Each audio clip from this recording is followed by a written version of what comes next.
Hey, welcome to a special broadcast of HBCU Legends. I'm Kyle T. Mosley, managing editor as well as reporter. I have two of the greatest HBCU legends in football history, but not only in HBCU history, but NFL history as well. I have none other than Mr. Doug Williams himself. How you doing, Doug? I'm doing good. Good. And I have Mr. James Shaq Harris. How you doing, James? Doing great. Thanks for inviting us. Oh, you're welcome. Look, first of all, because my dad might get mad at me if I call y'all James and Doug. Is it okay if I do that, or should I be Mr. Williams, Mr. Harris? Call me Doug. You good? Okay. All right. You can call me Shaq. Okay, Shaq. And I was doing some reading that's a nickname for Meshach, right? Correct. All right. Yeah. So you got the Shadrach, Meshach, and one bad. Okay, we ain't gonna say the rest. But good. Well, look, gentlemen, thank you guys for joining me this evening. Let's talk a little bit about what you guys have done. You guys are pioneers. You guys are trailblazers, and you were mentored by one of the greatest football minds and coaches in the history of the game, right? Let's start off with how you guys got started for the HBCU Legacy game, as well as the Black College Football Hall of Fame. Let's talk about that first. Then we'll talk a little bit about where you guys came from, as well as the history behind both of you. So start us off, Doug. Tell us a little bit about the Hall of Fame. Well, I think the Hall of Fame was born out of just a regular organization, just one of the foundations, just to do something for people. And we started in Shreveport, Louisiana. And then all of a sudden, we got to thinking, Shaq and I, we talked for many years about somebody starting a Hall of Fame, and nobody was going to start one. And we realized that it had to be started, and we decided to get it started ourselves, not knowing that it was going to be where it is today, but we started it. And luckily, we here, we got people behind it, and we're here today with the Hall of Fame, and just blessed to have it at this particular time. Yeah. So the Hall of Fame is located in Atlanta. Is that correct? No. This is what it is. It's going to be housed in Canton with the NFL Hall of Fame. Okay. Now, what we do have our dinner in Atlanta at this particular time. We have our dinner there, but we're in the process of building the foundation out in Canton, and we're going to be in there with the big boy per se, and we got a house there, we got footage, we got a really nice place, and we just got to build it out and to what we like for it to be. Awesome. So you guys have the Hall of Fame. How many members do you have total right now, Shaq? We have 90 members in the Hall of Fame, and 27 to 30 of them are in the Pro Football Hall of Fame. Some of the greatest players to ever play the game. And for example, for those people who don't know, one of the reasons is that, like Walter Payton, who's considered one of the great running backs of our time, they wouldn't know he's from Jackson State. Jerry Rice, considered the best receiver of all time, they would know he was from Mississippi Valley. Deacon Jones, considered the best pass rusher of all time, they wouldn't know that he was from Mississippi Valley. And Doug himself, for all he's done, a lot of people may not know he was from Grambling. So that's the history and tradition that we wanted to preserve, as well as coaches like Coach Robinson and so many other outstanding coaches. Yeah, well, outstanding legacies. A lot of people who are great football players are in the Hall of Fame, and many more should have been a part of the Pro Football Hall of Fame. So let's talk about this Legacy Bowl. you know, you guys created the All-Star game. I know back in the day, Doug, you talked to me and you told me you were a part of a Black All-Star game as well. Why was it important for you guys to have that again at this time? Well, what I didn't say I played in. I wasn't playing in. I was lucky enough to play in the Senior Bowl and in the East-West Shrine game.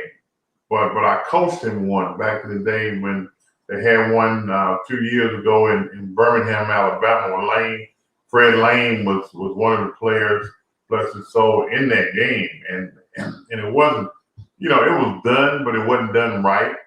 And I felt like if we're going to do this bowl game, we got to do it right. We got to do it from the standpoint of bringing the guys in for what we bring them in for, and that is to get seen. And hopefully, anywhere from 5 to 10 to more, or even more, guys will get an opportunity to go to the National Football League. We want them to be seen and get an opportunity to go to camp and give them opportunity just to say, hey, I got a chance to go to camp. I might make the practice squad. I might make the 53. You never know if you don't give some guys an opportunity. That's right. I remember Coach Rob said when a reporter asked about you, I guess he said, did he believe that Doug Williams can make it in the NFL? And Coach Rob said, yes, give him an opportunity. That's all these guys need. Give them an opportunity, right? All right. Well, he got the words to say. He just said, give him opportunity. Yeah, give him opportunity. All right. Shaq, any thoughts about the Legacy Bowl? Yes, it is. Doug and I both spent most of our career, in the NFL and football. And we've been in the meetings and we realized that too many times they grade the school and not the player. And we feel that some players are overlooked. Sometimes they're drafted a round later. Last year, you only had one player that was drafted in the NFL. We think that there are more players that can make teams if they're given the opportunity. This game will give them an opportunity to showcase their talents to scouts are more up close and personal. And we think it'll contribute to more guys playing in the NFL. Well, good. We need to have more guys exposed to it. I was looking at the Jackson State and Alabama State game, and I saw that young, talented running back, Ezra. Ezra Gray just ran all up and down the field, and those guys. And I said, this guy needs to start somewhere in the National Football League pretty soon. Tell me about this. Are you guys involved with the new HBCU combine that should be starting in April? I'm gonna have to say no. We have no. I have no idea about that. That's okay. No, we're not involved in that one. No. Okay. How do you feel about having one for the HBCUs? Well, I mean, if they're gonna have one and gonna have the guys that's gonna be there, I mean, I don't know how you're gonna get the ones that are playing ball now in the spring to be there. But I think if you're gonna have them, the guys that are not playing, they got to understand that they're not gonna get their year back, in the fall. So I don't know. I don't know about that. All right. Now, you both of you guys were executives in the National Football League as well, right? And Doug, you still are. I'm sorry. But Shaq and Doug, as executives, and you mentioned before, you saw a lot of players, especially from Black colleges and universities, not able to get the recognition or able to get the invites that's necessary. What should occur? What more should be done to kind of get a more open table or forum for these young, talented individuals? Well, I think it's just a show up and show out. They got to get an opportunity to work out. And I think on their own stage, working in their own space, and you see them work out, you might have a different opinion of it. And I think now the way it's done, a lot of scouts don't go to the university where they are to find out whether or not they can play. They just pass by there on their way to one of the other universities and talk about it and pass. I think we got to continue to sell the product, sell our education. We have a lot of outstanding graduates all around the country. Vice President of the United States. We got to continue to sell that you can get an outstanding education at the HBCUs and get more players to commit to coming and play. There are some players who are not playing at some schools who could play and get an outstanding education. So I think we have to do a better job of selling the product. Okay. Speaking of selling the product, so you guys are going to have the HBCU Legacy Bowl at Tulane's Ullman Stadium, right? In New Orleans, Louisiana.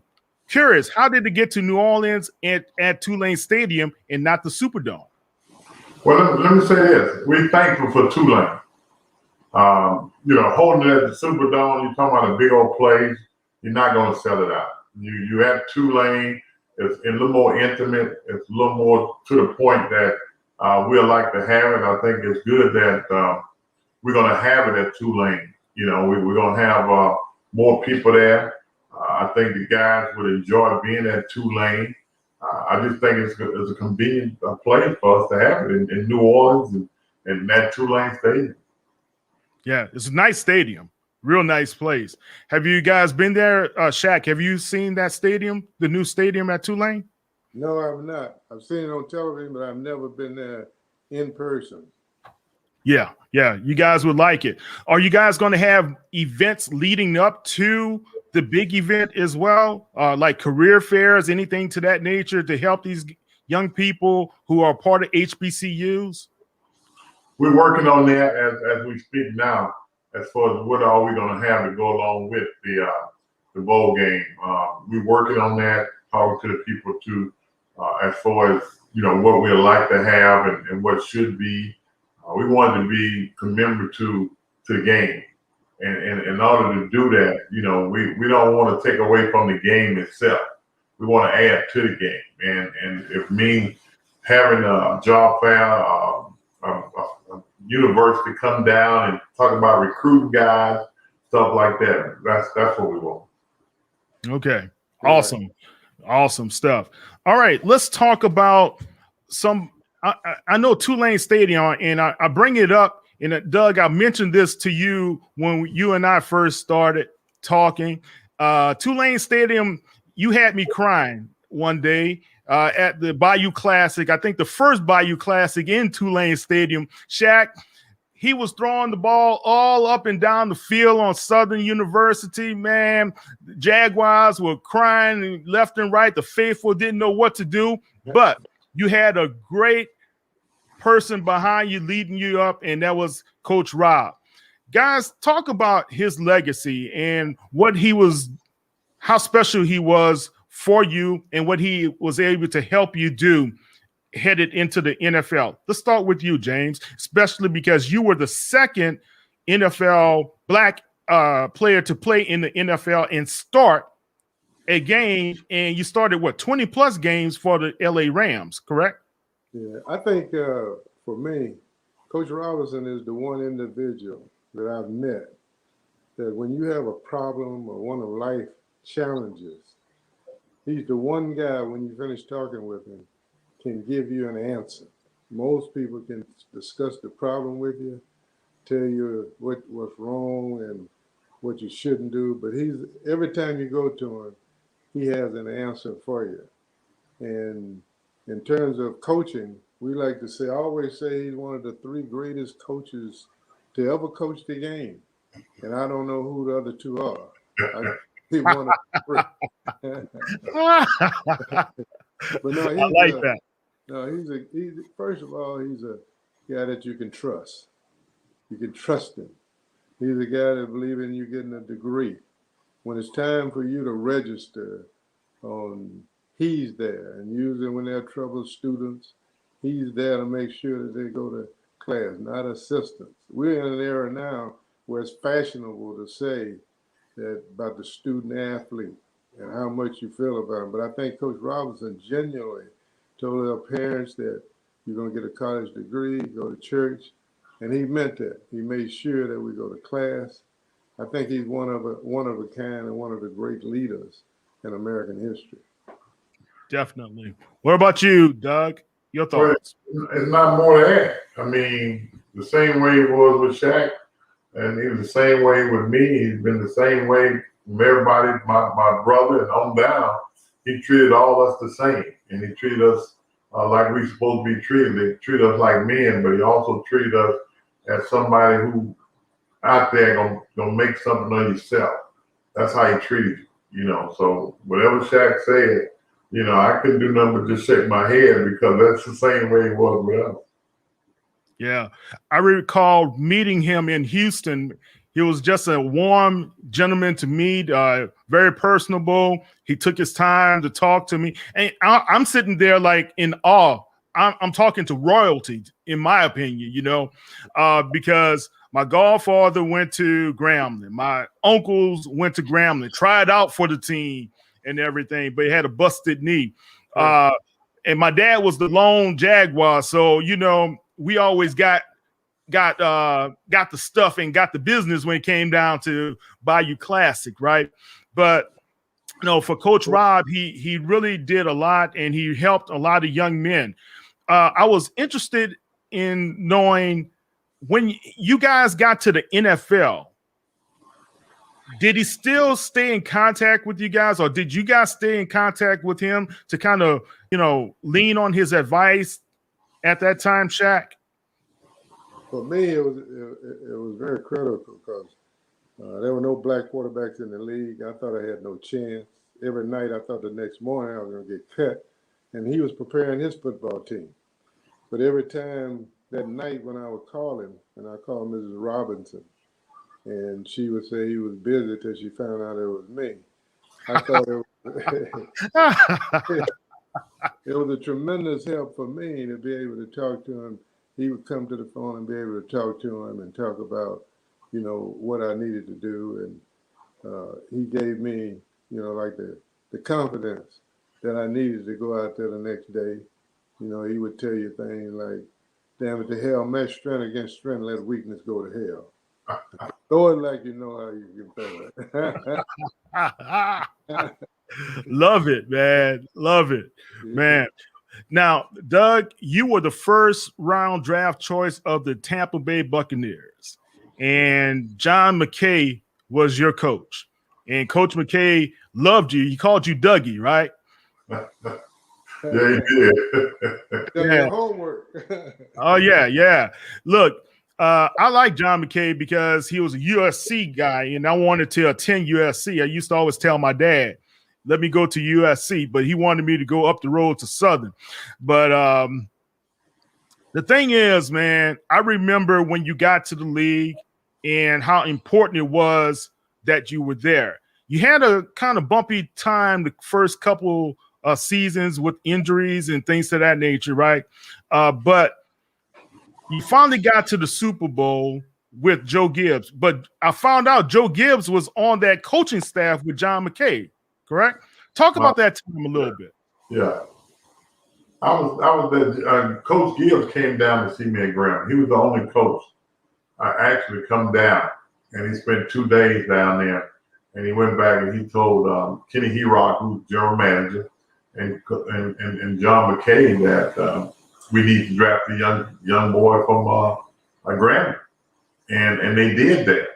And you know, the first year I did get my job role the first year, but the second year we went to the championship game, played the Rams actually in the championship game and got beat 9-0. I hurt my arm against early in the third quarter and give us any chance to win at that particular time. So they went on to win the game 9-0 just in my second season as a Tampa Bay Buccaneers. And we went to the playoffs 2 more times after that. Yeah, man, I was so excited. I watched that game, and when you left the game, I was like, oh, no. I felt bad. I still remember that game, man. But I was just wondering, Shaq, you could have at least told the Rams to kind of take it easy on Doug, right? Well, you know, at that time, You know, there's nothing like that cheering for dear old Grambling. I always cheer for dear old Grambling, and it was just unfortunate. But we're talking about a guy who came into the league and took a team who was at the bottom to the championship game, and That's then right. couldn't get fair compensation. One of the lowest paid in the league, had to leave, went and led the Redskins, and a guy really should be considered for the Hall of Fame. He had the big game for the MVP, where he had the big quarter, but at Grambling, we call that a routine Grambling day. Yeah. Those beautiful spirals going down the field left and right. Yeah, definitely, man. Shaq, let's not overlook your accomplishments as well. When you first were drafted by the Buffalo Bills, was it the 8th round? Is that correct? Yeah. Okay. You didn't have an opportunity to play at first. Then you went over to the Rams. Why the Rams? Did they give you an opportunity, or was it you got traded? What happened? Well, no, I started the first game. I won the starting job my rookie year. So, you know, I felt very fortunate about that. But like I say all the time, one of the things that I always feel bad about those who could really play the game and didn't get opportunity, like, you know, the Eldridge Dickey, even Toby White, the guy from your high school. I always feel bad because those guys could really play and didn't get a opportunity. But then Tank Younger, who had been with the Rams and had scouted me in college, was the one who signed me with the Rams, and I was able to go out there and play for years and end up going to the championship game, nearly getting to the Super Bowl.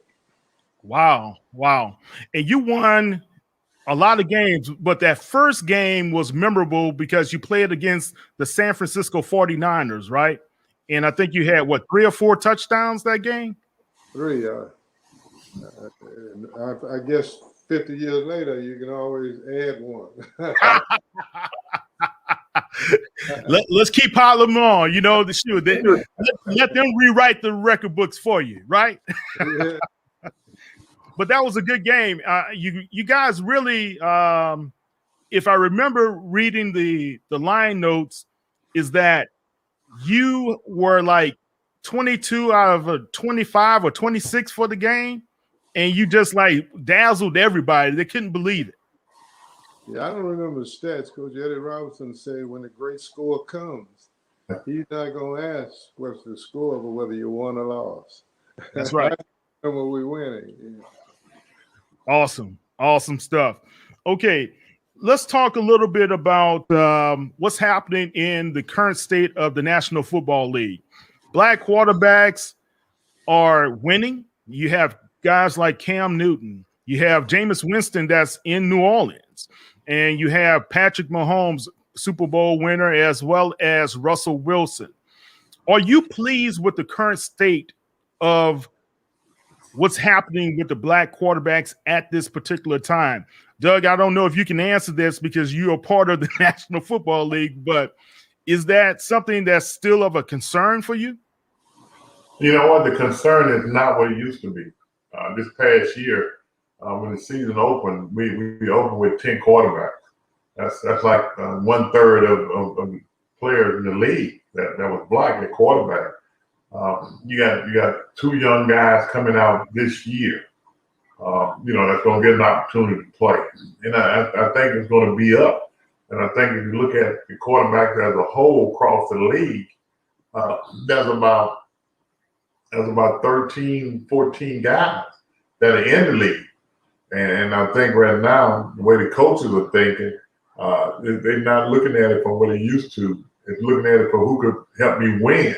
And I think these guys can play the game, not caught up in he's black, you know, let's go with somebody else per se.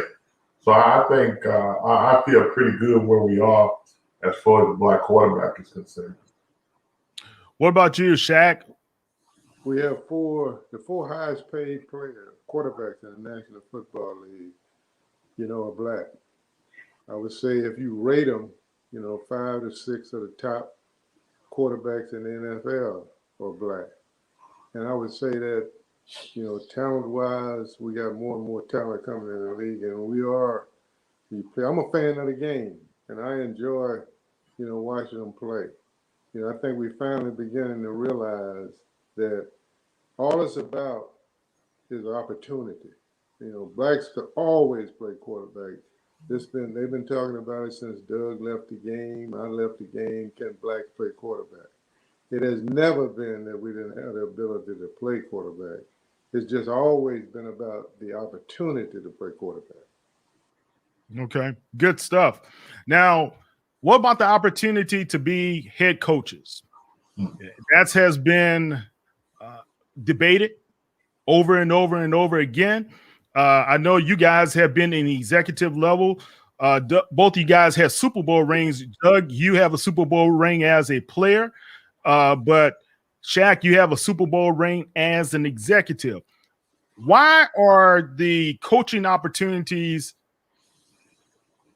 appearing to be dwindling down for Black coaches to have a shot at this time? What's your thoughts? Well, I think it's clear. I mean, you can go straight to the ownership. The owners got to make up in their mind that that's where they want to coach their football team. I think that's where it starts. The NFL is 32 entities. It's not just the NFL that you put your hat on. And I think until the owners decide that we're going to get these guys, and not just get them just to have them. There's a lot of guys out there who can coach. You're talking about Caldwell, you're talking about Raheem, you're talking about Leslie Frazier, Eric Bieniemy. We can go on and on. We can come up with about 7 or 8 guys that can coach. You're talking about Marvin Lewis. I mean, I can go on and on with the coaches. We can do that, but until the owners decide that they want these guys to coach, that's the only way they're gonna get in.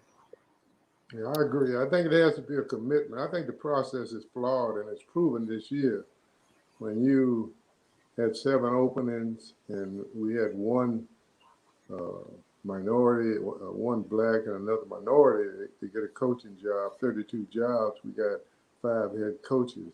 That's an indication that the process is flawed. And I think commitment, there need to be a commitment to hire Blacks to coach. And once again, it's been, we have outstanding Black coaches who coach a lot of years in this league, and they continue to get passed over, not getting the opportunity. And we're aware that all we're asking is that hire the best guy. And we feel in a lot of cases, the best candidate has been Black coaches, and they've been passed over. And that's something that need to be changed. It need to be more of a commitment to hire. And it's just unsound what happened this past season. Yeah. Well, good thing is that we see more general managers getting an opportunity. You have the young general manager in Cleveland. He's done an outstanding job.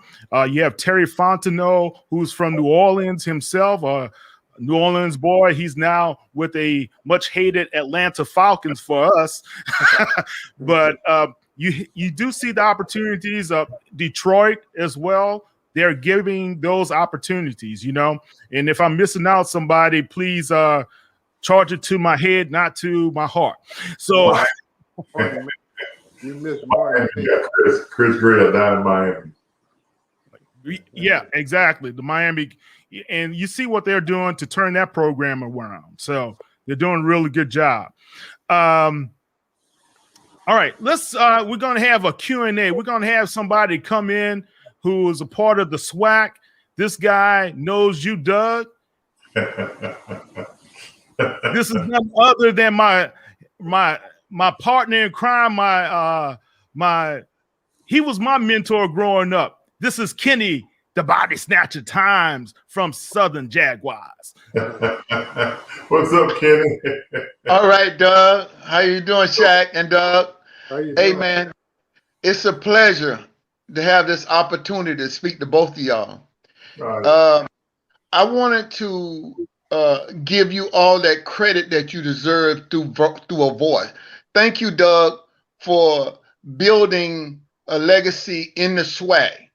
And so do you, Shaq. Doug, I played with Doug. And so there's a little bit more.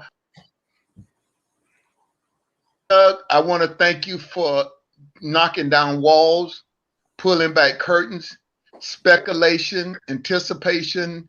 You destroyed the 3 P's: probable, possible, and potential. You did it. So nobody can use that when they speak about you.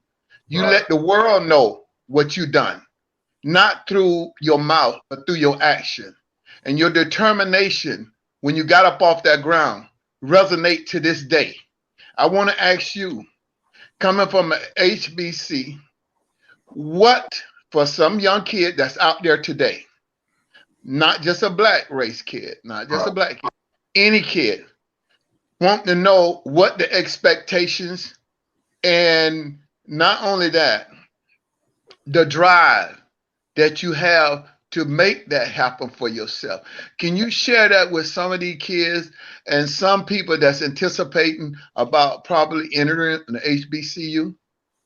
Yeah, I think number one, you got to put your hands over your ear. You don't hear nobody, and you got to look at it for what you want to do, and you got to go out and try to get it done. During my time growing up, I never heard from anybody saying what I couldn't do, because I wasn't going to hear that. I was going to hear what I could do and what I'm going to do, and I made sure that I did that part. But number one, to get a degree, get an education. That's where it starts. And if you put your mind to that part, the rest of it gonna follow. I promise you, if you put your mind and get a degree, whatever talent you have as far as athletic is concerned, you'll be able to do those things with yourself at that particular time. Okay, thank you so much. Shaq, I want to ask you a question. When you come to adversity and you at a crossroad, where do you pull your energy from an HBC to prevail? Because some of these kids now, when they hear a no, they don't have patience to wait on a yes. Tell them what it would take for them to persevere and be in the position that you're in.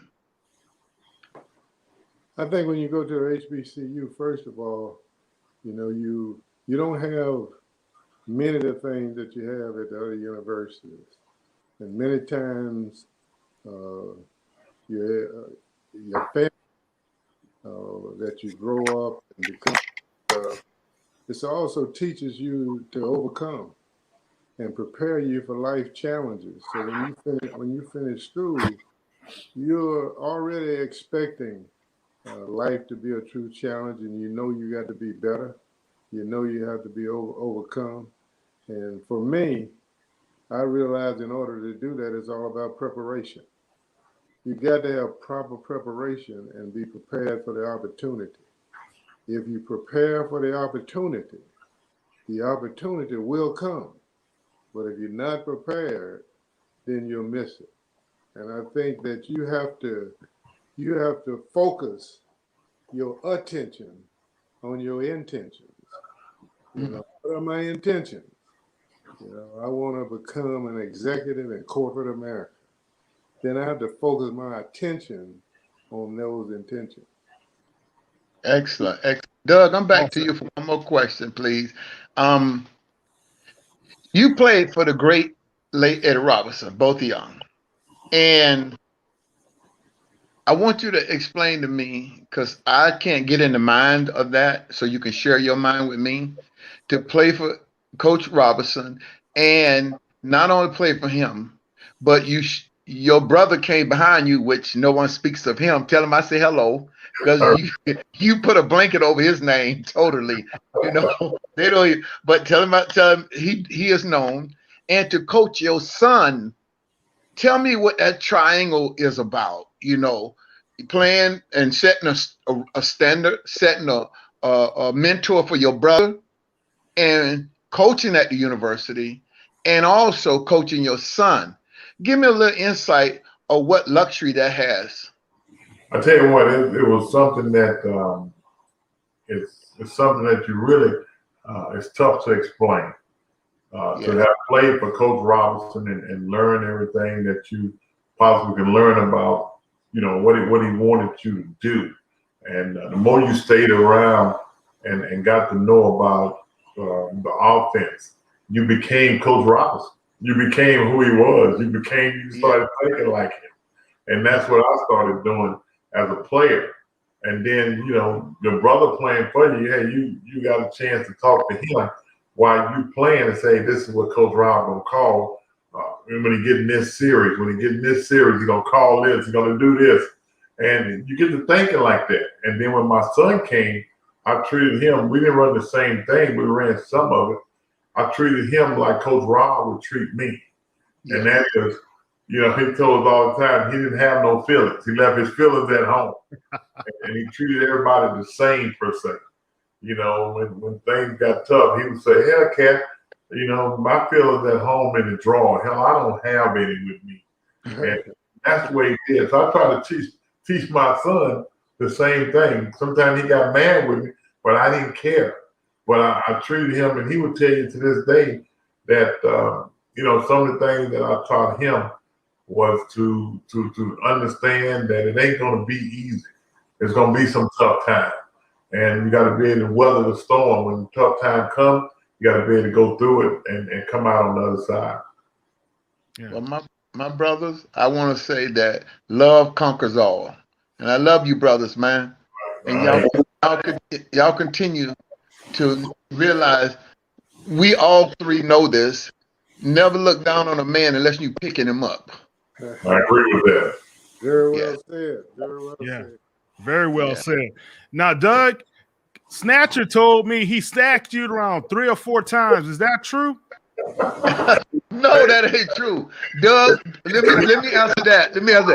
We didn't play Grambling State University when I first got. Doug was like 2 years ahead of me. We didn't play Grambling. We didn't play Coach Ed Robinson. The persona around there was we playing Doug Williams. He put fear in us. Let me tell you, it wasn't about the university. I'm not lying. I'm being honest. It's like we were going to play the Bayou Classic. It's not like we going to play Grambling. No, we going to play Coach Eddie Robinson.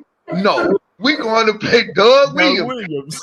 Do you know how much that penetrated? It was almost like, let me give you an example. It was almost like, how when the Chicago Bulls walk in the stadium, I don't care what team it is, they know that Earl Bottom, they coming to play when Michael was there. The same thing with San Francisco 49 with Joe Montana.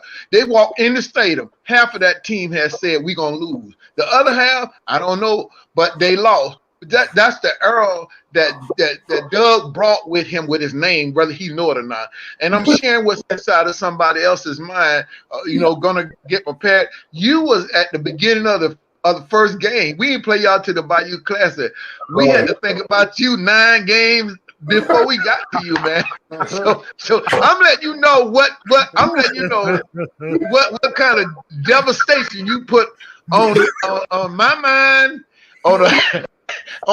and so I'm gonna be honest with you. You interject something in me when I got there, because I didn't believe that kind of persona could be with somebody, and you could not see that university and not that coach. So as Kenny Times, I want to be like you, far as a nose guard. I want them to say they ain't playing Southern, they playing Kenny Times, and that's powerful, man. That is not something you just walk over and sweep under the carpet. It stands up, and it stood for this day to the time you was on that field. I appreciate it, man. I really appreciate you. Yes. Thank you. So I had to get you straight on that one, Kyle, because you finna get me some trouble. Because boy, he gave out some whoopings on there. He gave out some real whoopings. I'm talking about like 6-0. He ain't had no heart back there. Doug was just. I'm gonna tell you too. Doug coming there. How they say, don't give a cripple crab a crutch or po dog a bone. I just beat a dead horse. That's what Doug did. I appreciate you, man. I really do. Look, Doug, I had to do that, man, because Snatcher, when you left, that's when they finally won. Right? And yeah. We got whooping like, I mean, when I got the guys that was better than me, and I'm looking at them, I'm talking about, guys like B Saint, Big Jack, all them guys, and I'm saying, why can't y'all stop him? Why can't y'all get to him? Man, let me tell you, they redshirted me my freshman year, and I saw it on TV, and he was just throwing them bullets like you never seen. And I'm gonna tell you something. That gold and black put fear in your heart. People don't know that. I'm serious. I mean, you're not scared of the team, but you look at that dark black and you say, whoa. These guys coming to play, and everybody on their monsters. Everybody on the team monster. I'm talking about inside linebacker, 6'6". Boy, they were monsters. Man, you be like, what a little linebacker, what a little receiver. It wasn't nothing there on them. And so I got to just tell you, I'm being honest with you. You have put your staple on the SWAC forever. And what's so good about it, you never flaunt that. And that was so powerful, to be that humble and understand that grace that was given to you. And that motivation that you have translated into many people. You have absolutely no idea that you reached from the north, the south, east, and west of this world with what you have done. And truly, I am grateful. I am grateful to know both of y'all. Barrett, Shaq as well, man. I mean, I know what I even asked you, what some of the milestones you had to step over, and how many no's you heard to get to a yes. But that's a persevering for you.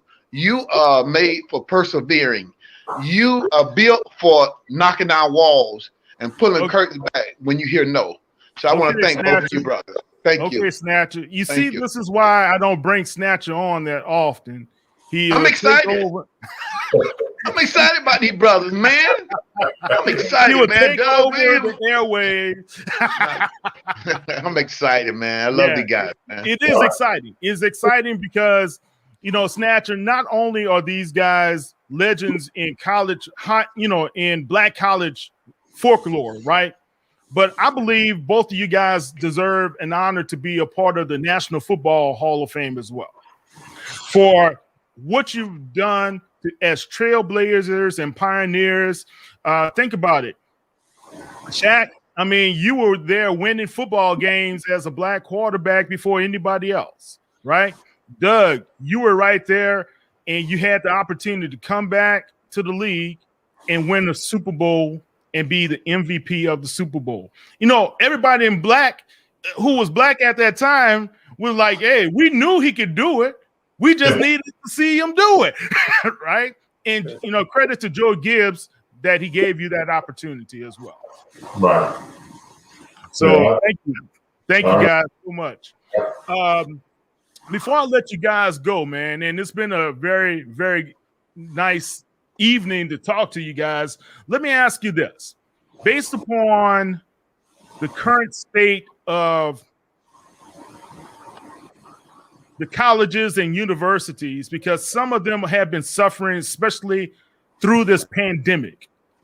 What can we do, or what can more people do other than alumni giving back to your colleges? Are there sponsors that we need to get a hold of, like sponsors for your game and sponsors for the Black College Hall of Fame and sponsors for the institution? Is that the route that we really need to go, keep on knocking on these doors and trying to get their attention? Well, there's no doubt about it. It is money. It starts with money.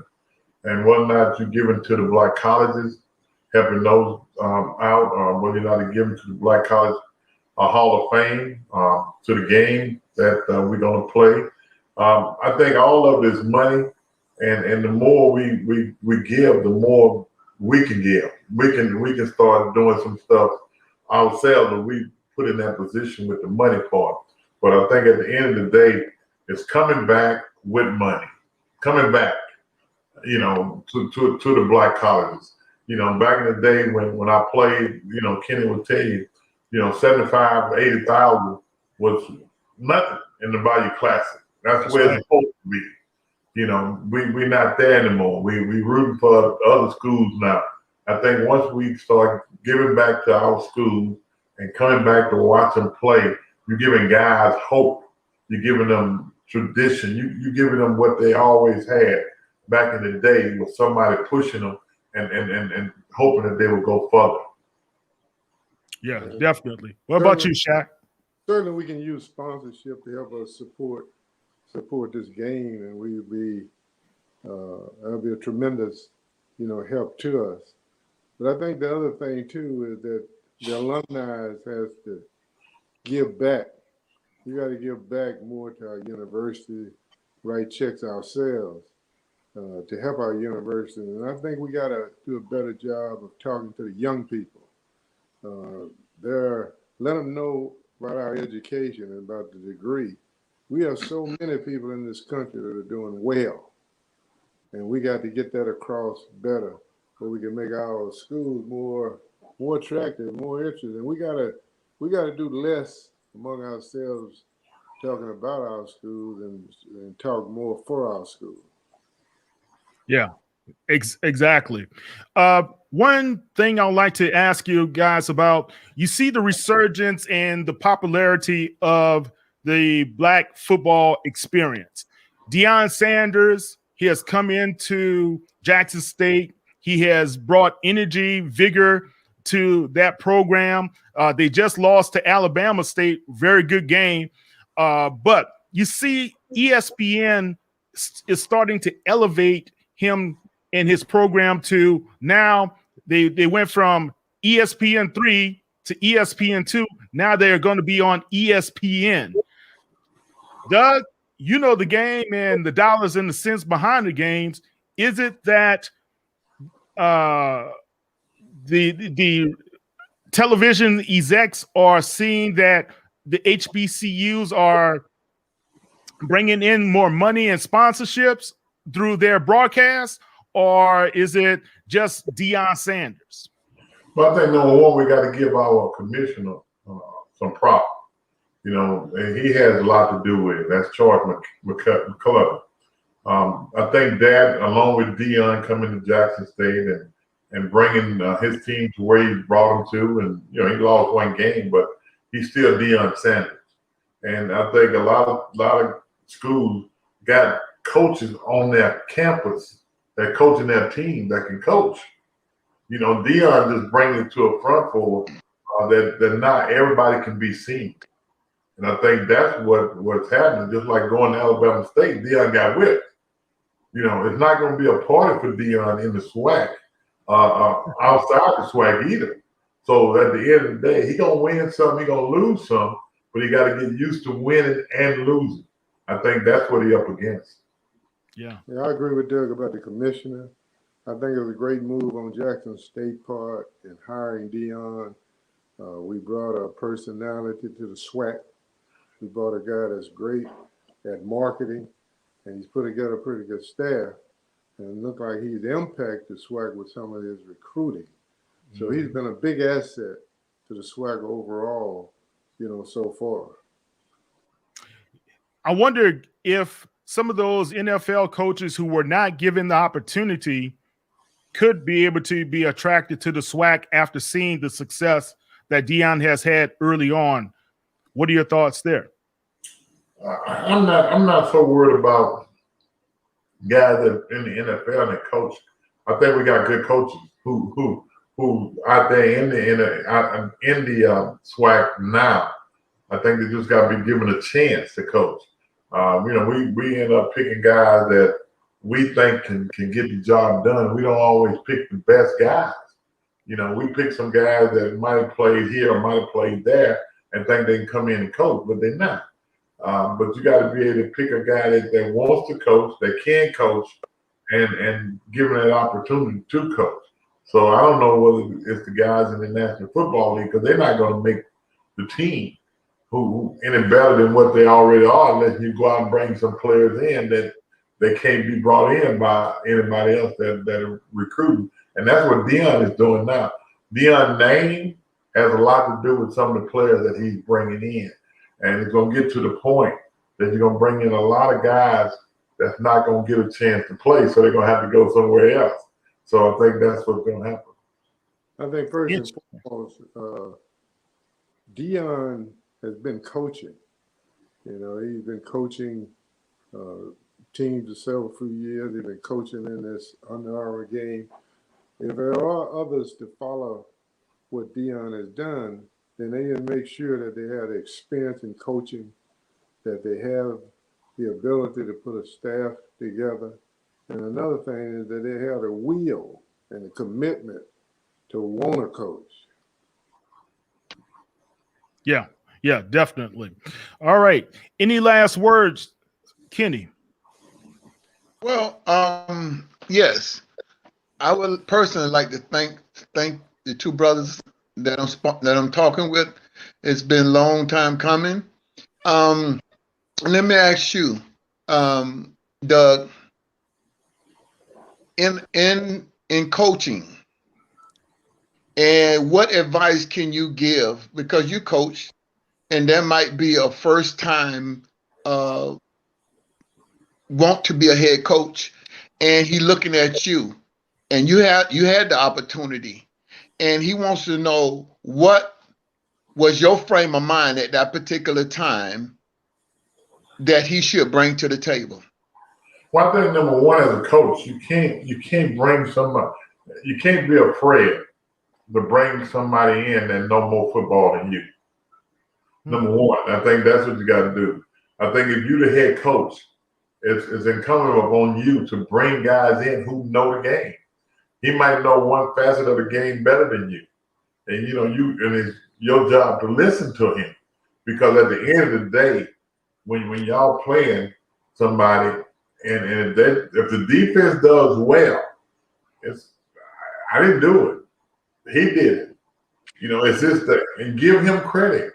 Give him credit. And if the running back or the quarterback do well, hey, make sure you understand, you know what? He did a great job with the quarterbacks today. And because at the end of the day, when the dust settles, you're still a head coach. You got a good staff. So don't be afraid to bring people in that know more football than you. All right, Shaq, one more. Shaq, I want to ask you one more, and I know Kyle say I love to talk, but of course I do. But anyway, Shaq, I want to know, because in life we do get in our own way, as everybody. I'm speaking in terms of myself. What can you tell somebody that's looking to get in a position like you, how not to get in their own way to be successful? I just think, once again, it's all about preparation. And I think that you got to continue to prepare. Like so many times you go in the interview and don't get the job. You got to continue to prepare for when the opportunity comes. And it's not, and I should say prepare, I think it's proper preparation. All right. Awesome. This has been a great evening. And gentlemen, thank you so much for allowing me to be able to have this talk. And I know a lot of people have been on the air watching this whole interview. Before we get off, tell the people again about how to find information about the Legacy game as well as the Black College Hall of Fame. Well, you can go to the Black College Football Hall of Fame.org, number one. But I think this past week we actually have had a lot of articles written about the Black College All-Star game that's going to be held in New Orleans, and on the 20th. I don't know whether it's 22nd or what. It's the weekend after the Super Bowl. Yeah, February 22nd, I believe. I think it's 22nd. That's like a week after the Super Bowl. So that's when the All-Star game is going to get played. And so whatever you want to find out, go to Black Football Hall of Fame, HOF.org. You can find it there. Awesome. Shaq, any last words? Well, we just thank you for having us. We'd like to thank all the support that we had these first 10 years for the Black College Football Hall of Fame. We'd like to get the word around that they continue to support us and support the HBCU Legacy Bowl. Awesome. Look, and anything I can do on my end to be able to help you guys out in the forum, your family now. And I feel like I'm part of y'all family. Kenny as well. I know he's always been family, you know, the fighting the SWAC way. But I thank you guys so much. It's been a tremendous honor to be able to have you guys. Thank you. I appreciate you, one. And thank you so much for what you guys have done, the legacies that you have given everybody, and we've been right there cheering you on throughout everything. Welcome to the HBCU Legends, Mr. Doug Williams and Mr. James Shaq Harris, as well as Kenny Times. I'm Kyle T. Mosley. Thank you so much. You guys take care. Thank you. Love conquers all. Love